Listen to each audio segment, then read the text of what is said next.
দীপ্ত, তুই কাজ কর, আমি একটু পানি খেয়ে আসি। আচ্ছা যা।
চল, কাজ তো অনেক করলি, বাড়ি যাই।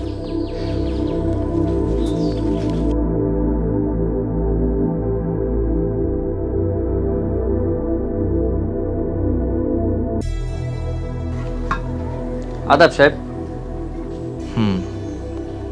সাহেব, আমি ক্ষেতের চারপাশের মাটি সুন্দর করে কেটে সরিয়ে দিয়েছি, আর ক্ষেতের ভিতরে আগাছাও সুন্দর করে পরিষ্কার করে দিয়েছি। সাহেব, যখন অনেক কষ্ট করে কাজ করতে হয় তখন শরীরে তো ধুলাবালি লেগেই যায়। দেখুন না সাহেব, আমার সারা শরীরে কিরকম ধুলো মাটি লেগে আছে। হ্যাঁ প্রীতম, দেখছি তো তুমি অনেক কষ্ট করো, আর তার জন্য তোমার উপর এত ভরসা করি। হ্যাঁ প্রীতম, তোমাকে দেখলেই বোঝা যায় তুমি অনেক কাজ করো, তাছাড়া তুমি অনেক পরিশ্রমী। আর দীপ্ত, তুমি তো অনেক কাজে ফাঁকি দাও, তোমার শরীরে তো একটুও ধুলামাটি লেগে নেই। আর তুমি কি খেতে একটুও কাজ করো না? দীপ্ত, তুমি ঠিকঠাকভাবে কাজ করো, তাহলে তোমার কাছ থেকে বের করে দেবো, আর তোমার বাকি টাকাগুলো আমি তোমাকে দেবো না। না সাহেব, মানে চুপ কর সাহেব, আমি প্রতিদিনই ওকে পরিশ্রম করে খেতে কাজ করতে শেখাই, কিন্তু ও কিছুতেই শিখতে চায় না। কিন্তু সাহেব, আপনি চিন্তা করবেন না, আমি খুব শীঘ্রই ওকে সব কাজ করা শিখিয়ে দেব। ঠিক আছে, যাও তোমরা। আচ্ছা সাহেব। আচ্ছা সাহেব। এই ছোট, কোথায় তুই? এদিকে আয় তো। সাহেব, আমাকে ডেকেছেন? হ্যাঁ, দেখ প্রীতম খেতে অনেক কষ্ট করে, তাই ওর খাবার দাবার দিকে একটু বেশি খেয়াল রাখিস। ওর যেন কোনো কিছুর কমতি না হয়, সেদিকে একটু খেয়াল রাখিস, কেমন? আচ্ছা সাহেব, ঠিক আছে।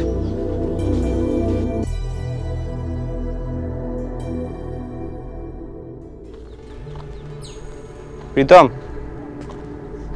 হ্যাঁ বল। প্রীতম, তুই সাহেবকে এত মিথ্যা বলিস কেন?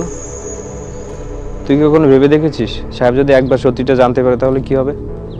সাহেব কখনোই জানতে পারবে না, কারণ এটা তো শুধু তুই আর আমি জানি। আর সাহেব আমার উপর অনেক ভরসা করে, তাই আমার উপর কখনো সন্দেহ করবে না। আর যদিও বলিস, সেটা তোর জন্য খুব একটা ভালো হবে না, বুঝেছিস? হ্যাঁ বুঝেছি, কিন্তু তুই যেটা করছিস ভুল করছিস। এটা করা তো ঠিক হচ্ছে না। দেখ দীপ্ত, কোনটা ঠিক আর কোনটা ভুল সেটা আমি তোর থেকে শিখতে চাই না। আর তোকে যেটা বলেছি সেটা তোর মাথায় ঢুকিয়ে নে।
এ কেমন বিচার? সারাদিন কষ্ট করে কাজ করি আমি, আর আমাকে সামান্য খাবার দিচ্ছে। আর যে সবসময় কাজে ফাঁকি দেয় তাকে অনেক খাবার দিচ্ছে। এটা কেমন ন্যায় বিচার?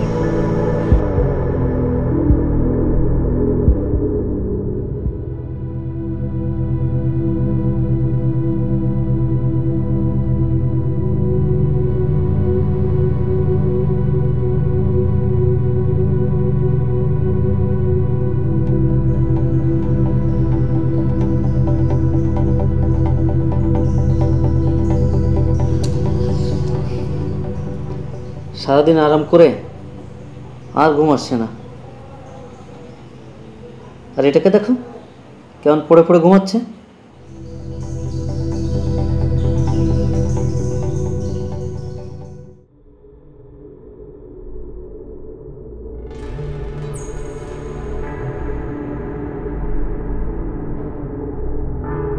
আদাব সাহেব।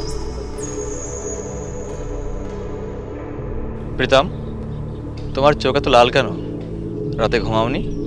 না সাহেব, আসলে সারা রাত মশার যন্ত্রণায় ঘুমাতে পারেনি তো, ওখানে অনেক মশা। এটা তো খুবই খারাপ ব্যাপার। তুমি সারাদিন খুব পরিশ্রম করো, আর রাতে যদি ঠিক মতো না ঘুমাতে পারো, এভাবে চলে তোমার তো শরীর খারাপ করবে। আচ্ছা ঠিক আছে, ব্যাপারটা আমি দেখছি। তোমরা যাও, কাজে যাও। জি সাহেব, আসি।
ব্যাপার প্রীতম, অনেক দিন ধরে দেখছি তুই এভাবে খাবার নষ্ট করিস।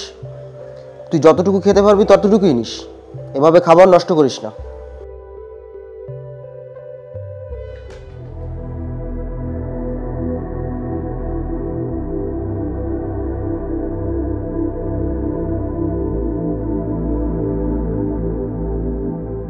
আরে শালা, মশার কামড়ের ভিতর কিভাবে ঘুমাচ্ছে।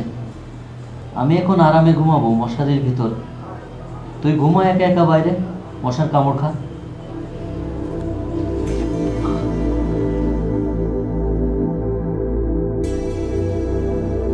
আদাব ম্যাডাম। ম্যাডাম, আপনাকে কিছু কথা বলার ছিল। হ্যাঁ ছোট, বল কি ব্যাপার। ম্যাডাম, কিছুদিন যাবৎ প্রীতমের চলাফেরা খুব একটা ভালো মনে হচ্ছে না। মানে তুই কি বলতে চাচ্ছিস?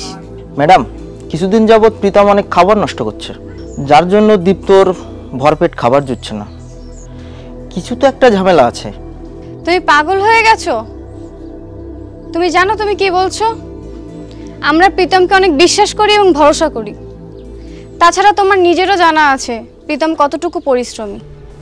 ম্যাডাম, সে তো আমি জানি, কিন্তু প্রত্যেকদিন আমি ওদের খাবার দিই, আর ও যে কি পরিমাণ খাবার নষ্ট করে সেটা শুধু আমিই জানি। যদি কোনো মানুষ সারাদিন খুব কষ্ট করে তাহলে সে পেট ভরে খাবার খাবে, এটাই তো স্বাভাবিক। কিন্তু প্রীতম তো সামান্য খাবার খায় আর নষ্ট করে বেশি। আর দীপ্ত এমনভাবে খাবার খায় মনে হয় যেন সারাদিন খুব কষ্ট করে, আর ওর ওই খাবারে পেটই ভরে না। ম্যাডাম, কিছু তো ঝামেলা আছে। ঠিক আছে তুমি যাও।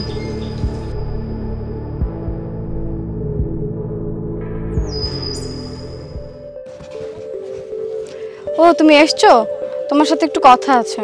বলো। দেখো, দীপ্ত আর প্রীতম দুজনেই আমাদের জমিতে কাজ করে। তুমি কি কখনো ওদের কাজ করার সময় দেখেছো? না, আমি তো কখনো দেখিনি। তোমার দেখা উচিত ওরা কি কাজ করে আর কোথায় কাজ করে, সবটাই তো তোমার দেখার দরকার। আচ্ছা, তুমি তো জানোই প্রীতম কত পরিশ্রমী এবং বিশ্বস্ত, তাই আমি কখনো এই সমস্ত বিষয় দেখার চিন্তা করিনি। কিন্তু এটা তোমার দেখার দায়িত্ব, ওরা কেমন কাজ করে। আচ্ছা, তুমি যখন বলছো আমি কাল সকাল দেখতে যাব তাহলে।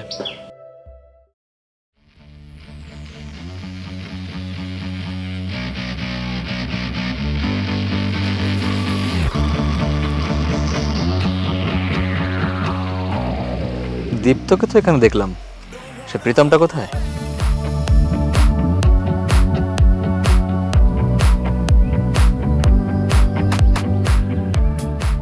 কাজ তো সব দীপ্তই করছে। চল সামনে এগিয়ে দেখি।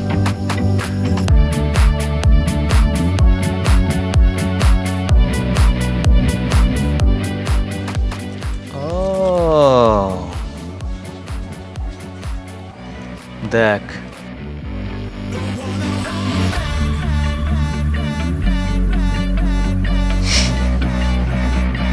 চল।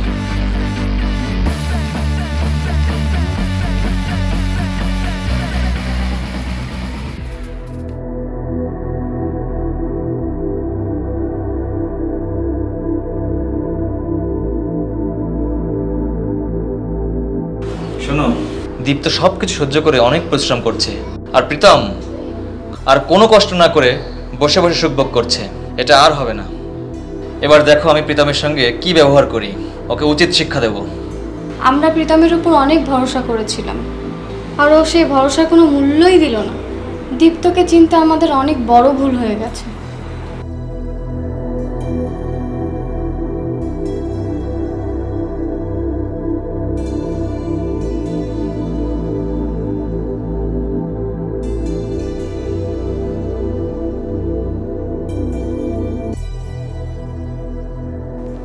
এই শোনো, ওদিকে।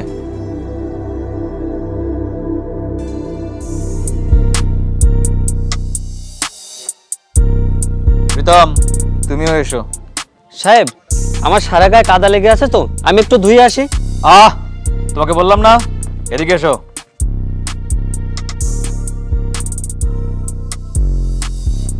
প্রীতম, তোমার এখনো একটা কাজ বাকি আছে। কাজ? কি কাজ সাহেব? দীপ্ত, তুমি প্রীতমকে নিয়ে যাও। আর প্রীতম, ওর হাত মুখ ধোয়া হলে ওর হাত পা একটু মালিশ করে দিস তো। এসব আপনি কি বলছেন সাহেব? সারাদিন খেতে কাজ করে আমি তো ক্লান্ত হয়ে যাই, আর আপনি এসব বলছেন? আসলে ওরই আমাকে মালিশ করে দেওয়া উচিত। এতদিন ধরে তুই আমাকে ফাঁকি দিচ্ছিস, নিজের চোখে দেখে এসছি তুই কি কাজ করিস। গাওয়ার, তুই আসলে একটা অলস, কাজে ফাঁকি দিস। তুই বের হয়ে যা আমার সামনে থেকে, তোকে আমি আর কাজে রাখবো না। তুমি আমাদের ভরসা ও বিশ্বাস সব ভেঙে দিয়েছো। দীপ্তকে দেখো, ঠিকমতো সারাদিন খাবার না খেতে পেয়েও কত কাজ করে। যাও, চলে যাও এখান থেকে, আর কখনো এখানে কাজে আসবে না। সাহেব, ম্যাডাম, আমি আপনাদের কাছে হাত জোড় করছি, আপনারা প্রীতমকে কাজ থেকে তাড়িয়ে দেবেন না। আমি মানছি যে ও কাজে ফাঁকি দেয়, কিন্তু ও আমার খুব ভালো বন্ধু। ও যদি কাজ থেকে চলে যায় তাহলে আমার হয়তো কাজে মন বসবে না। আমি কথা দিচ্ছি, এখন থেকে ও ঠিক মতো কাজ করবে আর কাজে ফাঁকি দেবে না। কাল থেকে ও আমার সাথে জোর দিয়ে কাজ করবে। এটা তুই কি বলছিস? হ্যাঁ সাহেব, আমার মনে হয় ওর ভুল বুঝতে পেরেছে, আর ওর ভুল শুধরানোর জন্য আর একটাবার সুযোগ দেওয়া উচিত। ঠিক আছে, একবার, শুধুই একবার তোকে ভুল শুধরানোর সুযোগ দিচ্ছি আমি। তোকে প্রমাণ করতে হবে তুই অলস না, আর তোকে অনেক পরিশ্রম করতে হবে, ঠিক আছে? সাহেব। যাও।